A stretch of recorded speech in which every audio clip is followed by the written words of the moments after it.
So anyway, he left and started walking southwards to Ubon, and he stopped off in a place in what is these days Yasothon province, where he knew some of the villagers. He'd passed through there before and spent some time there.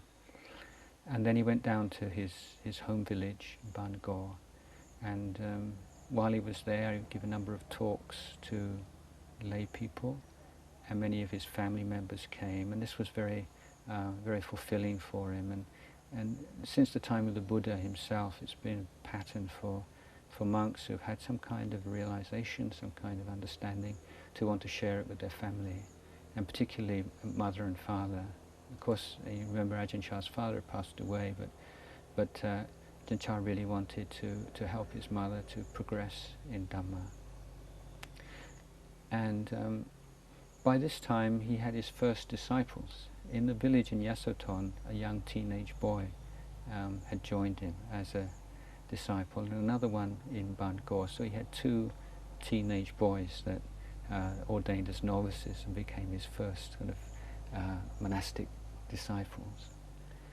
And from there he walked another, I don't know, 40, 50 kilometers to a village called Watsung Glue, which is now the site of a branch monastery, Wat Pah Pong, and he spent the Pansa there.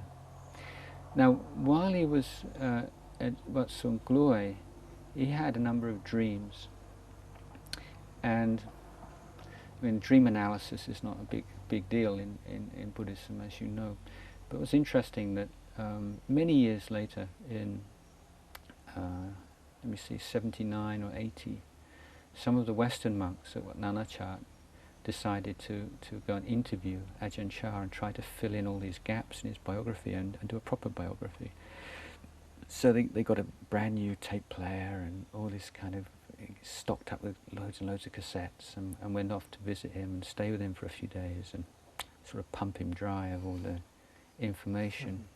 And he wouldn't say anything at all. He just completely uninterested in the project, and the only thing that he said was that he remembers when he was a young monk, he really liked to eat Chinese noodles, and that was the time when in the village monastery where he still used money. He wasn't very strict about that, and sometimes he said, I'd have a meal in the monastery, and then I'd sneak out into the village and have some Chinese noodles afterwards. I was so hungry and so greedy in those days. But that was it. That was all he said. But the one thing he did say, one question he did answer was, the monk said, "Is there any one particular episode, one particular thing in your which you think is like the most important in your biography?" And they were really stunned when he said, "Yeah, the dreams I had at Sung Glue." So and these dreams are not, they're well, okay. I mean, the first one is that he gets an egg, and he throws the egg down to the ground, and there are two babies, and then they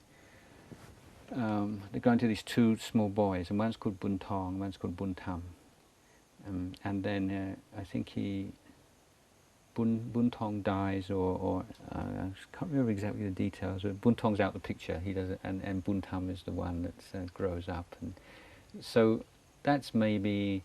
Like Buntong, maybe it's like wealth and worldly success, and Buntam is like Dhamma success. Maybe that's what that one means. The second one is that he dreamt he was pregnant, and just like a woman, and he got bigger and bigger, and then he gave birth to a child, and then monks came and chanted, and it sounded just like a normal kind of birth out in the forest, out in the rice fields.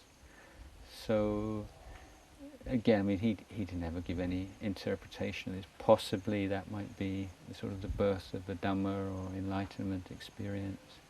And then the third one is that he's on the top of a mountain, very beautiful, and a winding path up the mountain, and his mother and a number of relations and family members come to offer a meal to him.